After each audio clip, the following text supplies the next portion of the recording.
Hello students, once again welcome back to the channel. So we are again here with the video for class 10 IT 402. आज हम discuss करने वाले हैं NCERT solutions of chapter number 15 prevent accidents and emergencies from unit number 4 maintain healthy safe and secure working environment. ये unit 4 का last chapter है. तो सबसे पहले हम डिस्कस करेंगे स्टूडेंट्स मल्टीपल चॉइस क्वेश्चंस. चलते हैं अपने फर्स्ट क्वेश्चन पे. फर्स्ट क्वेश्चन कह रहे हैं what are the steps necessary for operating a fire extinguisher. Fire extinguisher को ऑपरेट करने के लिए क्या क्या स्टेप्स नेसेसरी हैं. सबसे पहला है identify the safety pin of the fire extinguisher which is generally present in its handle. This is also right. Break the seal and pull the safety pin from the handle. This is also necessary. And use the fire extinguisher by squeezing the lever. तो all ये steps हमारे जरूरी हैं. Answer will be all of the above. Question number 2, which of the following is an example of ignition sources of open flames.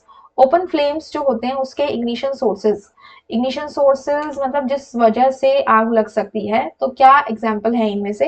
Gas Owens, इनसे भी fire हो सकती है. लाइटर्स इन स्मोकिंग एरियाज, इनसे भी हो सकती है. वेल्डिंग टॉर्चेस, इनसे भी हो सकती है. So the answer is all of the above.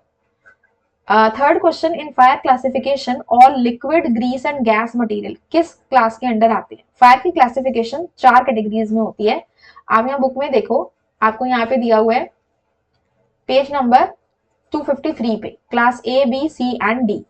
Class A में वो मटेरियल्स आते हैं जैसे कि वुड, क्लॉथ एंड पेपर, जो अपने आप नहीं जलते हैं, लेकिन अगर उनको किसी हीट सोर्स के पास लाया जाए तो they can ignite.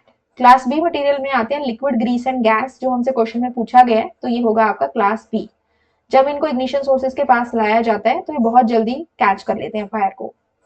Class C material में आते हैं इलेक्ट्रिकल मटेरियल्स एंड इक्विपमेंट्स, बहुत जल्दी फायर कैच करते हैं और रिस्क ऑफ आर्क फ्लैश होता है इनमें. क्लास डी मटेरियल होता है any material that are volatile and are able to quickly ignite, अपने आप से भी इग्नाइट कर सकते हैं, जैसे कि मैग्नीशियम, पोटेशियम एंड सोडियम. ठीक है, तो ये हमारी 4 कैटेगरीज है. तो इस केस में जो हमसे यहाँ पे पूछा गया है grease, liquid and gas material, ये आएगा क्लास बी मटेरियल में. देन फायर क्लासिफिकेशन में मैग्नीशियम, पोटेशियम एंड सोडियम, ये आपका आएगा क्लास डी में. देन फिफ्थ में वुड, क्लॉथ एंड पेपर, जो इतनी जल्दी फायर को कैच नहीं करते अनलेस एंड अंटिल बहुत ज्यादा इनको किसी फायर के या हीट के सोर्स के पास ना लेके आए. It will come under class a material. And electrical material and equipment, ये अंडर आएगा क्लास सी में. ठीक है, तो ये 4 क्वेश्चन हमारे इस बेसिस पे बने हुए हैं. Now when do we use a fire extinguisher. नाम से ही पता लग रहा है जब फायर होगी तो यूज करते हैं. Flood, electric shock, fire, burn injury in case of fire. What is the primary fire emergency telephone number? 011 101 108 111. The answer is 101. Which of the following contains everything you need to know about evacuating your facility safely? Which of the following contains किस में सारी information होती है कि आपको उस place को कैसे इवैक्यूएट करना है, कैसे उस प्लेस को खाली करना है. Evacuation diagrams, emergency action plan, employ directory. तो इस केस में आंसर है अगर ऑर्गेनाइजेशन के पास इवैक्यूएशन डायग्राम है, उनको पता है कौन से रूट से बाहर निकलना है, या इमरजेंसी एक्शन प्लान है, तो ये दोनों ही रिक्वायर्ड है, जिसकी इंफॉर्मेशन होती है कि कैसे हमें उस इमरजेंसी सिचुएशन में बाहर आना है. ठीक है. 10th question is the best course of action to take during a medical emergency. Medical emergency के time best course of action जो लेना चाहिए, सबसे पहले first aid, activate the emergency plan for reporting injuries और notify the person family about the situation. तो पहले तो ये दोनों चीजें हमको करनी चाहिए. सबसे पहले फर्स्ट एड दो और फिर जो भी इमरजेंसी प्लान उस टाइम पे आपने सोचा हुआ है फटाफट से वो करो. ठीक है, so the answer will be both A and B. Coming to fill in the blanks, we have emergency is a serious or crisis situation that needs dash attention and dash. Emergency एक ऐसी serious या crisis situation है जहां पे हमें immediate action चाहिए, attention चाहिए और action चाहिए. ठीक है. Second question, a dash sign will warn people to walk carefully on the freshly mopped floors. जहां पे पोछा लगाया होता है तो वहां पे स्लिप होने के चांसेस ज्यादा होते हैं, तो वहां अगर आप एक वेट फ्लोर का साइन लगा दोगे then people will see it and walk carefully. Third is dash signs can prevent accidents on staircase with the sharp bend or warn against a loose floor tile. आसपास कोई floor tile loose है या कोई staircase पे bent आ रखा है, तो वहां पे आप एक साइन लगा सकते हैं वॉच योर स्टेप्स, जिससे सामने वाला पर्सन केयरफुल हो जाए. Fourth question, dash should be responsible to handle evacuation process. Companies में या वर्क प्लेस में डिफरेंट पीपल होते हैं जिन्हें हम कोऑर्डिनेटर्स बोलते हैं, जो हैंडल करते हैं इवैक्यूएशन के प्रोसेस को. तो the answer is coordinator. Workplace fires are commonly caused by improper storage of dash material or dash dust. ज्यादातर टाइम वर्कप्लेस पे फायर इसलिए होती हैं क्योंकि फ्लेमेबल मटेरियल्स जिसमें बहुत जल्दी आग लग सकती है वो उनकी स्टोरेज प्रॉपर नहीं होती, या फिर कंबस्टिबल मटेरियल होता है, उससे बहुत जल्दी फायर्स कैच कर जाती हैं। Then there should always be a dash plan for scheduled electrical maintenance or work. कहीं पे भी इलेक्ट्रिकल मेंटेनेंस चल रहा है तो वहां पे हमें हमेशा कोई भी इलेक्ट्रिकल इमरजेंसी आने के जो बाद जो हमें प्लान कैरी करना है तो वो हमारे पास होना चाहिए, because we do not know when the emergency can happen. So the answer is emergency response plan. If the victim is breathing and has a heartbeat, give dash for injuries and treat for shock. अगर victim breathe कर रहा है और heart beat है तो आप injuries के लिए उसे क्या दें? First aid. फायर एक्सटिंग्विशर क्या होता है? A dash containing an agent which can be discharge to extinguish fire. Fire को बुझाने के लिए उसमें कुछ ना कुछ मटेरियल होता है. तो फायर एक्सटिंग्विशर क्या होता है? Cylindrical pressure vehicle. आपने देखा भी होगा. So the answer is cylindrical pressure vessel, sorry not vehicle. Now coming to true or false of this chapter. The organization's policies and guidelines is the best guide to handle emergency. Yes, this is true. Then next हमारे पास आता है, if someone is injured, act as per your impulse or gut feeling. आपको जैसे सही लगता है वैसे करो. नो, जो कंपनी का या वर्क प्लेस का जो प्लान है, इमरजेंसी प्लान, उसको आप फॉलो करिए. This is false. Keep water and food item away from electrical equipment. ये चीज बहुत ठीक है. This is true. Always switch off the electrical circuits. Yes, जब यूज नहीं है तो बंद कर दीजिए. Always wear protective equipment such as gloves and shoes. Yes, पहनना चाहिए. Flammable materials can be placed around the door exit. Door exit के पास कभी भी ऐसा मटेरियल नहीं रखिए जिसमें आग लग सकती है. This is false. You can determine possible evacuation routes from floor plan diagrams posted in your facility. Yes, आपके वर्क प्लेस पे जो भी डायग्राम्स लगे हुए हैं इवैक्यूएशन के, आप उनको देख के पॉसिबल एम्प्टी करने के जो रूट्स हैं उस वर्क प्लेस को वो समझ सकते हैं. That is true. Coming to the short answer type question. First question है, what is work place emergency? Work place जहाँ पे हम काम करते हैं. इमरजेंसी कोई भी ऐसी सिचुएशन जिससे रिस्क है. तो वर्क प्लेस इमरजेंसी कोई भी ऐसा इवेंट है जिससे कि खतरा हो सकता है वहां के एम्प्लॉयज को, क्लाइंट्स को, या जो लोग वहां पे काम कर रहे हैं, जिससे आपका जो काम है वो डिस्टर्ब हो सकता है और कहीं ना कहीं डैमेज भी हो सकता है. तो कोई भी ऐसे सीरियस सा क्राइसिस सिचुएशन जहां पे हमें इमीडिएट अटेंशन और एक्शन की रिक्वायरमेंट है, दैट इज वर्कप्लेस इमरजेंसी. वो किसी भी तरह की हो सकती है. फॉर एग्जांपल, कोई भी एम्प्लॉय है, उसको हार्ट अटैक आ गया या फायर आउटब्रेक हो गई, तो वहां पे दैट इज एन इमरजेंसी. ठीक है. How do you protect yourself, your employees and your business from an emergency? कैसे आप अपने आप को प्रिवेंट करेंगे? तो हर ऑर्गेनाइजेशन की अपने कुछ प्रोसीजर्स और प्रैक्टिसेस होती हैं ऐसी इमरजेंसीज को हैंडल करने के लिए. तो आपको उनके बारे में नॉलेज होनी चाहिए. You should be aware of those general procedures and practices जो आपके ऑर्गेनाइजेशन के स्पेसिफिक हैं, ताकि आप अपने एम्प्लॉयज को और बिजनेस को बचा सके. Now third is, what is an emergency action plan, जिसको हम शॉर्ट में EAP भी बोलते हैं. ये एक रिटन डॉक्यूमेंट होती है जिसके अंदर प्रोसीजर्स या रूल्स एंड रेगुलेशंस होते हैं कि ड्यूरिंग द इमरजेंसी आपको क्या करना है, जिससे कि लोगों की सेफ्टी, प्रॉपर्टी प्रोटेक्शन और बिजनेस के डिसरप्शन को हम मिनिमाइज कर सकें. ठीक है. Fourth question is, what should your emergency action plan include? आपके EAP में क्या क्या होना चाहिए? सबसे पहले उसमें ये लिखा होना चाहिए कि इमरजेंसी में आपको क्या क्या स्टेप्स लेने हैं.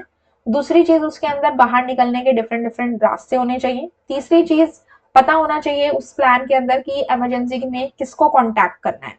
ठीक है. जैसे कि मान लीजिए लिफ्ट वर्क नहीं कर रही है, वैसे तो लिफ्ट में जाना नहीं चाहिए ड्यूरिंग एन इमरजेंसी, बट कोई भी प्रॉब्लम आती है तो उस टाइम पे किस पर्सन को कम्युनिकेट करनी है चीजें. कॉन्टैक्ट इन्फॉर्मेशन होनी चाहिए जिनको आपने कॉन्टैक्ट करना है. ठीक है. कम्युनिकेशन प्रोटोकॉल्स का बेसिकली मतलब है कि कैसे आपने कम्युनिकेट करना है एम्प्लॉयज से और दूसरे लोगों से. Roles and responsibilities, emergency situation में किस पर्सन की क्या रिस्पॉन्सिबिलिटी है. टेस्टिंग कर सकते हैं इमरजेंसी प्रोसीजर की. रेगुलर टेस्टिंग होती रहे कि अगर इनकेस इमरजेंसी आ भी जाए तो उन चीजों को कैसे हैंडल करना है. और फर्स्ट एड और मेडिकल प्रोसीजर के बारे में पता हो, कैसे CPR देनी है, कैसे फर्स्ट एड देना है. तो ये सब चीजें आपके प्लान के अंदर होनी चाहिए. EAP, emergency action plan. Then first question है आपका, how do you develop an evacuation policy and procedure? Policy और प्रोसीजर, इवैक्यूएशन के पॉलिसी और प्रोसीजर कैसे डेवलप किए जाते हैं, क्यों डेवलप किए जाते हैं? ताकि हम इंश्योर कर सकें कि इमरजेंसी के टाइम पे सभी इंडिविजुअल, सभी हमारे क्लाइंट्स और सभी हमारे एम्प्लॉयज ठीक हैं, और हम ये बता सकें उस टाइम पे क्या स्टेप्स आपको फॉलो करने हैं during such any emergency situation. तो कैसे डेवलप करना है? सबसे पहले आपको असेस करना है कि रिस्क कैसा है, समझना है कि रिस्क कैसा है. सबको रोल्स एंड रिस्पॉन्सिबिलिटीज असाइन करनी है. इवैक्यूएशन रूट्स और एग्जिट्स आपको पता होने चाहिए, बताना है आपको. कम्युनिकेट करना है, एक इफेक्टिव इंटरनल और एक्सटर्नल कम्युनिकेशन सिस्टम होना चाहिए कि आप किसी से भी कम्युनिकेट कर सकें या किससे आपको कम्युनिकेट करना है during the emergency. Accountability, ensure everyone is accounted for after evacuation, सबकी अपनी रिस्पॉन्सिबिलिटी है and if they want to help the other people they can also do so. Regular drills यानी कि ट्रेनिंग्स होती रहे ताकि प्रैक्टिस होती रहे कि इमरजेंसी सिचुएशन में कैसे आपको चीजों को हैंडल करना है। एंड कंप्लायंस एंड अपडेट्स, उन चीजों के लीगल कंप्लायंस और प्लान के अपडेट्स होते रहे, ठीक है। Then next question is how do you establish evacuation routes and exits. Evacuation यानी कि किसी भी प्लेस को एम्प्टी करने के रूट्स और एग्जिट्स को हम कैसे एस्टैब्लिश कर सकते हैं। सबसे पहले उस प्रेमिसेस को बहुत जल्दी छोड़ें और नियरेस्ट इमरजेंसी एग्जिट गेट के पास जाएं। कस्टमर्स को, जो भी आपके कस्टमर्स या आपके इंडिविजुअल्स एम्प्लॉयज हैं, उनको इमरजेंसी एग्जिट्स पे लेके जाएं। और कोई भी पर्सन को अगर डिसेबिलिटी है, स्पेशली एबल्ड पर्सन है, उसको हेल्प करिए। अब बडी सिस्टम होता है जिसमें आप अपने ऐसे बडी को साथ लेके जा सकते हैं, हेल्प कर सकते हैं who is a specially abled person. And जो आप ऐसे बिलोंगिंग्स जो आप अपने हाथ में लेके जा सकते हैं वो आप साथ में लेके जाएं, लेकिन वापस ना आए उसको लेने के लिए, बिकॉज हमें नहीं पता उस टाइम पे इमरजेंसी सिचुएशन कैसी होगी। एंड उस टाइम पे आप एस्केलेटर्स या एलिवेटर्स का लिफ्ट कम से कम करें तो बेटर रहेगा, क्योंकि वहां ओवर क्राउडिंग हो जाती है। और अगर पावर फेलियर हो गया तो you may get trap there, instead आपको वहां स्टेयर्स यूज करनी चाहिए। एंड जो इमरजेंसी असेंबली एरिया डेजिग्नेटेड है गो देयर, और कोई भी कलीग अगर मिसिंग है inform someone and inform any of the person concern. तो इस तरह से आप इवैक्यूएशन रूट्स को स्टैब्लिश कर सकते हैं, ठीक है।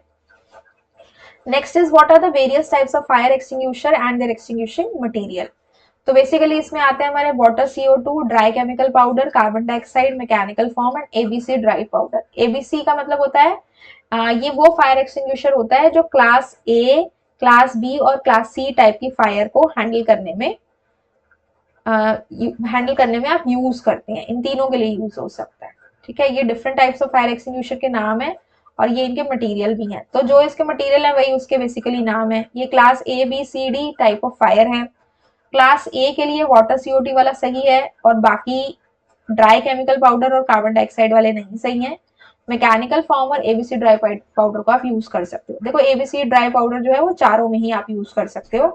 एंड वाटर, CO2 वाला क्लास ए के लिए ठीक है, बाकी के लिए नहीं है। Dry chemical powder is suitable for B, C, D, not for A. Carbon dioxide वाला is not suitable for A and D, B और C के लिए ठीक है।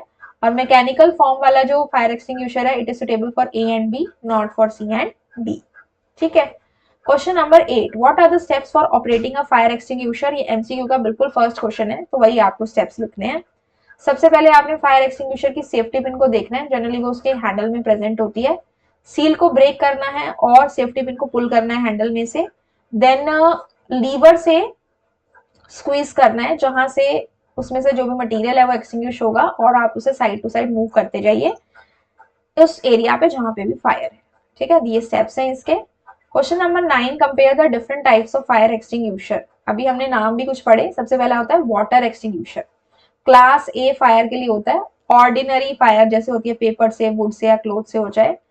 कैसे काम करता है, फ्यूल को कूल कर देता है, बर्निंग प्रिवेंट करता है। एडवांटेजेस हैं, ये वाले जो फायर एक्सटिंग्विशर होते हैं बहुत इनएक्सपेंसिव होते हैं, इजी टू मेंटेन होते हैं, ठीक है। हैजर्डस भी कम होते हैं। फिर होते हैं हमारे फॉर्म वाले फायर एक्सटिंग्विशर। जो हमारे फॉर्म वाले फायर एक्सटिंग्विशर होते हैं वो होते हैं हमारे क्लास A और B की फायर्स के लिए, ठीक है। फ्लेमेबल लिक्विड्स जैसे लिक्विड है, ग्रीस है, ठीक है। ये फॉर्म की एक कवरिंग बना देता है जिससे कि जो फ्लेमेबल वेपर्स होते हैं और रिलीज नहीं हो पाते। Effective for a wider range of fires than water extinguisher. Water extinguisher सिर्फ क्लास A फायर के लिए काम कर रहा है जो एक जनरल सी फायर होती है, लेकिन फॉर्म एक्सटिंग्विशर लिक्विड, ग्रीस या इस टाइप के मटेरियल के ऊपर भी काम करता है, ठीक है। फिर होता है ड्राई केमिकल एक्सटिंग्विशर। ये class A, B, C fire के लिए काम करता है, जिसमें आपके A में तो वुड, पेपर, क्लोथ आ गए, B में आपकी लिक्विड, ग्रीस, इस तरह से चीजें आ गई और C में आपकी इलेक्ट्रिकल इक्विपमेंट्स आ गई, ठीक है। जैसे शॉर्ट सर्किट वगैरह हो जाते हैं तो केमिकल रिएक्शन को कम कर देता है, एकदम उसको खत्म ही कर देता है और इलेक्ट्रिकल फायर्स के लिए बहुत अच्छा होता है। देन होता है CO2 एक्सटिंग्विशर, B और C क्लास के फायर्स के लिए अच्छा होता है। Displaces oxygen, suffocating the fire, कम कर देता है ऑक्सीजन को एंड कोई भी रेजिड्यू नहीं बचता, क्लीनिंग इसकी इजी हो जाती है। So these are the different types of fire extinguisher. Now next question is question number 10, list the different classes of fire. ये हमने अभी एनसीईआरटी की बुक में ही क्वेश्चन पढ़ा था। क्लास ए में मटेरियल में होता है वो मटेरियल जैसे कि वुड, क्लॉथ और पेपर, जो खुद से नहीं जलते हैं बट अगर उनको हीट सोर्स के बहुत ज्यादा आगे लाया जाए तो बर्न कर सकते हैं।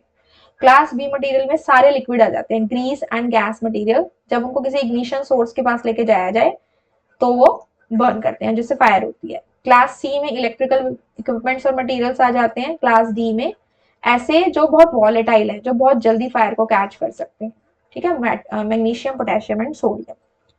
Question number 11, list out the electrical rescue techniques. अगर कोई इलेक्ट्रिकल इमरजेंसी हो जाए तो वहां पे अपने आप को कैसे या दूसरों को कैसे रेस्क्यू करना है। सबसे पहले आपको एक्सीडेंट सिचुएशन में एकदम से रश नहीं करना, call 108 as soon as possible and approach the accident place cautiously. फिर उस सीन को एग्जामिन करिए कि अभी भी वहां पे ऐसा कोई पर्सन तो नहीं है या कोई ऐसी जो चीज नहीं है जिसमें इलेक्ट्रिकल कंडक्टिविटी है। मेटल सरफेस, क्योंकि अगर कंडक्शन है, वहां पे करंट फ्लो कर रहा है तो आसपास जो भी कंडक्टर्स है उनमें भी फ्लो कर रहा होगा, तो वो चीज का आपको ध्यान रखना है। जब तक उनके अंदर वो चीज फ्लो करे, करंट फ्लो कर रहा है, डू नॉट टच देम। आप कोई इंसुलेटर जैसे कि कोई भी वुडन स्टिक का यूज कर सकते हो to touch the person. And कोई भी इलेक्ट्रिकल सर्किट्स अगर आसपास ऑन है तो कोशिश करिए कि पहले आप उसे ऑफ कर दें। Then hazards and solutions, be alert for the hazards such as heat surfaces and fire. In case अगर आप स्विच ऑफ नहीं कर पा रहे हैं पावर सोर्स को तो बहुत ध्यान रखिए। ये ध्यान रखना कि आपके हैंड और फीट ड्राई हो। प्रोटेक्टिव इक्विपमेंट जैसे कि ग्लव्स और शूज आप पहन सकते हैं और बेटर है कि आप एक क्लीन और ड्राई सरफेस पे खड़े रहें। और किसी भी नॉन कंडक्टिव मटेरियल जैसे हमने अभी डिस्कस किया, एक स्टिक ले सकते हो या प्लास्टिक की कोई चीज ले सकते हो जो कि एक इंसुलेटर है, ताकि आप विक्टिम को उस कंडक्टर से रिमूव कर सकें, ठीक है। और हाई वोल्टेज अगर हो जाती है तो वहां पे एक स्पेशल ट्रेनिंग की रिक्वायरमेंट होती है, बट स्टिल उस केस में आपको ग्लव्स और शूज पहन लेने चाहिए ताकि आप उस पर्सन को या खुद को रेस्क्यू कर सकें, ठीक है। Question number 12, what is first aid for electrical emergencies. Electrical emergencies में फर्स्ट एड क्या देना चाहिए। कई बार पर्सन को ब्रीदिंग चाहिए होती है, ऑक्सीजन चाहिए होती है, तो वहां पे आप सीपीआर, कार्डियो पल्मोनरी रेसिसिटेशन कर सकते हैं, ब्रीदिंग ऑक्सीजन दे सकते हैं। If the victim is breathing और उसकी हार्ट बीट है तो आप नॉर्मल फर्स्ट एड दे सकते हैं, शॉक के लिए ट्रीटमेंट दे सकते हैं, इंजरीज के लिए नॉर्मल फर्स्ट एड दे सकते हैं। एंश्योर करना है आपको कि विक्टिम को मेडिकल केयर जल्दी से जल्दी मिले। And physician attending the victim, जो भी फिजिशियन, जो भी डॉक्टर उस पर्सन को अटेंड कर रहा है उसके पास सारी डिटेल्ड इंफॉर्मेशन हो ताकि वो उस विक्टिम को प्रॉपरली डायग्नोज कर सके और उसके लिए ट्रीटमेंट दे सके। So this was the last question of the chapter number 15 of unit number 4। इसी के साथ हमारी चैप्टर नंबर 15 की एक्सरसाइज का सोल्यूशन और क्वेश्चन आंसर्स का सोल्यूशन फिनिश होता है स्टूडेंट्स। आई होप आपको समझ में आ गया। कोई भी डाउट है please tell me in the comment section. सारे चैप्टर्स, सारी यूनिट्स की यूनिट वाइज प्लेलिस्ट बनी हुई है और पूरी क्लास 10 की भी बनी हुई है, सैंपल पेपर और प्रैक्टिस पेपर की भी प्लेलिस्ट है। आप प्लेलिस्ट सेक्शन में जाके चेकआउट कर सकते हो एंड आप वहां से प्रैक्टिस कर सकते हो। मिलते हैं आपसे नेक्स्ट वीडियो में। Till then have a good day and thank you so much.